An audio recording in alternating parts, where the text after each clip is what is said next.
I, 17F, never thought I'd be writing something like this, but here I am. My mom passed away when I was 4 due to breast cancer. It was just me and my dad for a long time after that. We were really close, and he did his best to be both a mom and dad to me. My dad, let's call him Jack, was always a hard worker. He worked as an engineer at a local manufacturing plant, often putting in long hours to make sure we had everything we needed. Despite his busy schedule, he always made time for me. We had our special traditions: Sunday morning pancakes, movie nights every Friday, and camping trips during the summer. Those were some of the happiest times of my life. As I got older, I started to notice how lonely my dad seemed sometimes. He never dated, always saying that he was too busy with work and raising me. But I could see the sadness in his eyes when he'd look at old photos of my mom or when we'd run into other families at the park. When I was 12, my dad met Karen, 48F, at a charity event for cancer research. He'd started volunteering there in memory of my mom, and Karen was one of the organizers. They hit it off immediately, and within a year, they were married. It all happened so fast, but I was happy to see my dad smiling again. At first, I was hesitant about Karen. I worried she might try to replace my mom or change our family dynamic. But she was actually really nice and went out of her way to make me feel comfortable. She never pushed herself on me as a mother figure, instead positioning herself as more of a friend or aunt. Karen had this way of making everyone feel special. She'd remember little details about people and use them to make thoughtful gestures. For my 13th birthday, she surprised me with tickets to see my favorite band, remembering a casual comment I'd made months earlier. It was things like that that made me start to trust and like her. Karen told us she was a widow too. Her husband had supposedly died in a car accident when her son Tyler was just a baby. She'd raised Tyler on her own while running a successful marketing consultancy. I remember being impressed by her strength and thinking how perfect she seemed for my dad. Tyler, 22M, was in college when Karen and my dad got married, so he didn't live with us full-time. But he'd visit during breaks and holidays. Tyler seemed okay at first, but there was always something a bit off about him. He was really clingy with Karen and would get upset if she paid attention to anyone else, including me or my dad. I remember one Thanksgiving when Tyler had a meltdown because Karen was helping me with my homework instead of watching TV with him. He stormed out of the house and didn't come back for hours. Karen was really upset, but she just kept making excuses for him, saying he was stressed about school. Despite these occasional hiccups, things were mostly good for the first few years. Karen integrated well into our family, and my dad seemed happier than he had been in a long time. We even started taking family vacations together, something we hadn't done since my mom died. I have fond memories of a trip to Yellowstone where Karen and I stayed up late, roasting marshmallows and stargazing while Dad and Tyler went fishing. But then, about 6 months ago, things started to change. Karen began acting secretive, always on her phone and leaving the room to take calls. My dad noticed too, and I could tell he was worried. He tried to talk to her about it, but she'd just brush him off, saying it was work stress. I started noticing other things too. Karen would get really nervous whenever the mail came, rushing to grab it before anyone else could. And she was always forgetting her wallet, asking my dad to pay for things and promising to pay him back later. Last month, everything exploded. My dad came home early from work one day and found Karen in a heated argument with Tyler. Apparently, Tyler had been asking Karen for money again. This wasn't unusual. Tyler was always broke and asking for handouts. But this time was different. Tyler was threatening to tell my dad something if Karen didn't give him the money. My dad intervened, demanding to know what was going on. Tyler, probably thinking he could get more money this way, spilled everything. It turns out Karen had been lying about her past this whole time. She wasn't a widow like she'd told us. Her ex-husband, Tyler's dad, was very much alive. She'd left him years ago and taken Tyler with her, cutting off all contact. She'd been lying to avoid paying child support and alimony. But that wasn't even the worst part. Karen had also lied about her career history. She claimed to have been a successful businesswoman before meeting my dad, but in reality, she'd never held a steady job. She'd been living off alimony from her ex-husband, which is why she'd run when the payments were about to end. As Tyler ranted, more and more lies came to light. The cancer charity where she'd met my dad? She wasn't an organizer, just a low-level volunteer. Her college degree? Non-existent. Even her age was a lie. She was actually 5 years older than she'd claimed. My dad was devastated. He confronted Karen, who broke down and admitted everything. She begged for forgiveness, saying she'd lied because she was afraid my dad wouldn't want her if he knew the truth. But my dad was too hurt and angry to listen. He told Karen to pack her things and leave. Since then, our house has been chaos. Karen keeps trying to contact my dad, alternating between begging for another chance and threatening to take him for everything in the divorce. Tyler has shown up drunk a couple of times, yelling and demanding money. My dad is a mess. He barely eats or sleeps, and I can tell he's struggling to process everything. I don't know what to do. I feel betrayed by Karen too, but I'm also worried about my dad. He's always been my rock, and now I feel like I need to be strong for him. But I'm only 17, and I'm not sure how to handle all of this. I've been trying to keep things normal, cooking meals and making sure the house is clean, but it feels like everything is falling apart. I'm angry at Karen for lying to us for so long, and at Tyler for being such a leech. But mostly, I'm scared. What if my dad never trusts anyone again? What if this ruins him financially? We were happy before, and now it feels like our whole life was built on lies. I keep thinking back to all the moments we shared as a family, wondering if any of it was real. Did Karen ever really care about us, or were we just a meal ticket to her? And how could we not have seen through her lies? I feel so stupid for believing everything she told us. I could use some advice on how to support my dad through this, and maybe some insight on how to deal with my own feelings of betrayal and anger. Has anyone else been through something similar? How did you get through it? Update 1, it's been about a month since my last post, and a lot has happened. First, I want to thank everyone for their kind words and advice. It really helped me feel less alone in all of this. The day after I made my post, my dad sat me down for a long talk. He apologized for being so distant and explained that he'd been meeting with lawyers to figure out our options. It turns out that because Karen lied about so many things when they got married, there's a good chance my dad can get an annulment instead of a divorce. This would protect a lot of his assets and potentially keep Karen from getting any alimony. My dad's been working with a lawyer named Rachel, 38F, who specializes in cases like ours. She's been amazing, patiently explaining everything to us and working tirelessly to build our case. She even uncovered more of Karen's lies. Apparently, Karen had been married and divorced twice before meeting my dad, not just once like she'd claimed. Karen didn't take this news well. She showed up at our house late one night, clearly drunk, and started pounding on the door. She was yelling about how we couldn't do this to her, that she'd changed, and that she deserved another chance. My dad called the police, and they took her away. The next day, we filed for a restraining order. Tyler has been causing problems too. He keeps showing up at my dad's office, harassing his co-workers and making scenes. My dad's boss has been understanding so far, but I can tell it's taking a toll on my dad's work life. We're looking into legal options to keep Tyler away too. On a more positive note, my dad's sister, Aunt Sarah, 50F, came to stay with us for a while. She's been amazing, helping around the house and providing emotional support for both of us. She's even been driving me to school and my activities so my dad can focus on work and legal stuff. Aunt Sarah has always been like a second mom to me. After my mom died, she'd come stay with us for weeks at a time, helping my dad figure out how to raise a little girl on his own.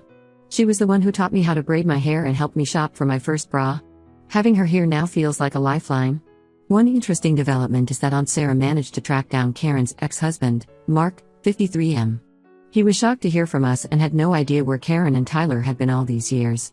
He told us that Karen had cleaned out their joint accounts before disappearing, leaving him nearly bankrupt. He's been looking for them ever since, trying to get Tyler back and recover some of the money. Mark shared some stories about his life with Karen that made my skin crawl. Apparently, she'd pulled similar stunts before, creating elaborate lies about her past and manipulating people for money. Mark said he caught her in several affairs, and each time she'd turn it around and make him feel like he was the one at fault. Mark seems like a decent guy who got screwed over by Karen just like we did. He's been helping my dad's lawyer build a stronger case against Karen. It's weird to think that if things had been different, this man could have been my stepdad instead. As for me, I'm doing okay. It's been hard seeing my dad go through all this, but I'm proud of how he's handling it. He's started seeing a grief counselor to work through his feelings about Karen's betrayal and to process some of the unresolved grief over my mom's death that this whole situation has brought up. I've been keeping busy with school and my extracurriculars. My friends have been really supportive, especially my best friend Emma, 17F. Her parents even invited me to stay with them for a week to give my dad some space to deal with everything. It was nice to have a break from the tension at home. Emma and I have been friends since kindergarten. She was there for me when my mom died, and she's been my rock through all of this too. She comes over almost every day after school, helping me with chores or just sitting with me when I need to vent. I don't know what I'd do without her. One of the hardest things has been dealing with the gossip at school. Somehow, word got out about what happened with Karen, and now everyone seems to be talking about it. Some people have been really kind, offering support and sympathy. But others seem to enjoy the drama, whispering and staring whenever I walk by. I'm trying not to let it get to me, but some days it's really tough. I've also been struggling with trust issues. If someone like Karen, who I lived with and loved for years, could lie about everything, how can I trust anyone? I find myself second-guessing everything people tell me, always looking for hidden motives or lies. My dad says he feels the same way, and we're both working on not letting Karen's actions poison our relationships with others. Right now, we're just taking things one day at a time. The legal proceedings are moving forward, and we're hoping to have some resolution soon. I'll update again when there's more news. Update 2. It's been another 2 months, and things have finally started to settle down a bit. The court granted the annulment, which was a huge relief for my dad. Karen tried to contest it, but with all the evidence of her lies, plus testimony from her ex-husband Mark, the judge ruled in our favor. The day of the final hearing was intense. Karen showed up with a sleazy-looking lawyer, trying to paint herself as the victim. She claimed my dad had known about her past and was only pursuing the annulment to avoid paying her alimony. But our lawyer, Rachel, was prepared. She presented evidence of Karen's lies, including falsified documents Karen had used to back up her fake history. In the end, the judge saw right through Karen's act. Karen didn't take the news well. She showed up at my school one day, causing a huge scene in the parking lot. She was yelling about how I'd ruined her life and turned my dad against her. It was pretty scary, but the school security handled it quickly. We've since upgraded our restraining order to include my school and other places I frequent. Tyler has mostly disappeared from our lives.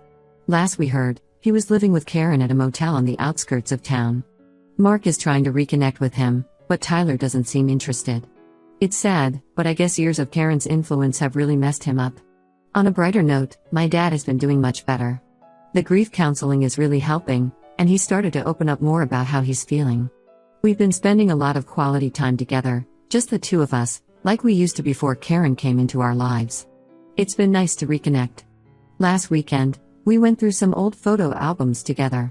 We found pictures from when I was little, back when it was just the two of us. There were photos of my first day of school, of us building a snowman in the backyard, of my dad teaching me to ride a bike. Looking at those memories, we both realized how strong our bond is and how we've always been there for each other. It was a powerful reminder that no matter what happens, we'll get through it together. Aunt Sarah went back home last week, but she calls to check in every day. She's been a real lifesaver through all of this. Dad and I are planning to visit her for Thanksgiving this year, which I'm looking forward to. It'll be nice to get away from all the drama and just enjoy being with family. One unexpected development is that Dad has been spending more time with Mark. They bonded over their shared experience with Karen, and now they meet up for coffee or a game of golf pretty regularly. It's a bit weird for me, but I'm glad Dad has found a friend who really understands what he's going through. As for me, I'm doing okay. My grades took a bit of a hit with all the stress, but I'm working on bringing them back up. I've also started volunteering at a local animal shelter, which has been a great distraction and really fulfilling. There's something therapeutic about spending time with the dogs and cats, giving them love and attention. It helps me forget about my own problems for a while. We're not completely out of the woods yet, there are still some legal loose ends to tie up, and we're both still processing everything that happened. But for the first time in months, I feel like we're going to be okay. Update 3. It's been 6 months since my last update, and I'm happy to report that things have continued to improve. Dad and I have settled into a new normal, and life feels pretty good most days. The biggest news is that Karen finally left town. We found out through Mark that she got a job offer in another state and decided to make a fresh start. Part of me is relieved, but another part feels sorry for her. I hope she gets the help she needs and finds some peace.